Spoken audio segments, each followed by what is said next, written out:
জাতীয় নির্বাচন ঘিরে রাজনৈতিক অঙ্গন উত্তপ্ত।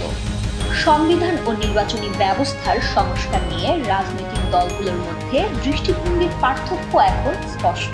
বিএনপি বলছে, মৌলিক সংস্কার ছাড়া নির্বাচনে অংশগ্রহণ মানে আবারও স্বৈরতন্ত্রের পুনরাবৃত্তি। অন্যদিকে কেউ কেউ মনে করছেন, সংস্কার নিয়ে অতিরিক্ত চাপ দিলে পুরো নির্বাচনই অনিশ্চিত হয়ে পড়বে। সংবিধান সংস্কার কমিশন বলেছে, একজন ব্যক্তি দুবারের বেশি প্রধানমন্ত্রী হতে পারবেন না এবং রাষ্ট্রের 3 অঙ্গের মধ্যে ভারসাম্য রাখতে হবে। বিএনপি বলছে, একটানা দুবার নয়, তবে বিরতি দিয়ে পুনরায় হওয়া যেতে পারে। নতুন রাজনৈতিক দল জাতীয় নাগরিক পার্টি এনসিপি সংবিধান সংস্কার কমিশনের বেশিরভাগ প্রস্তাবেই একমত। তারা বলছে, দ্বিকক্ষ বিশিষ্ট সংসদ, ভোটের ভিত্তিতে আসন বন্টন এবং 100 নারী সদস্যের সরাসরি নির্বাচন সময় উপযোগী পদক্ষেপ। তবে মাঠের রাজনীতিতে বিএনপি ও এনসিপি এখন প্রতিদ্বন্দ্বী।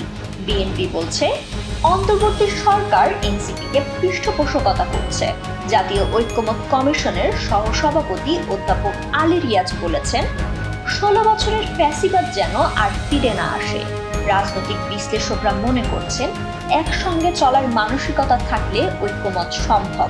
তবে প্রশ্ন রয়ে যায়, এই ঐক্যমতের জন্য দলগুলো কতটা ছাড় দিতে প্রস্তুত, নাকি সংকট আরো ঘনীভূত হবে।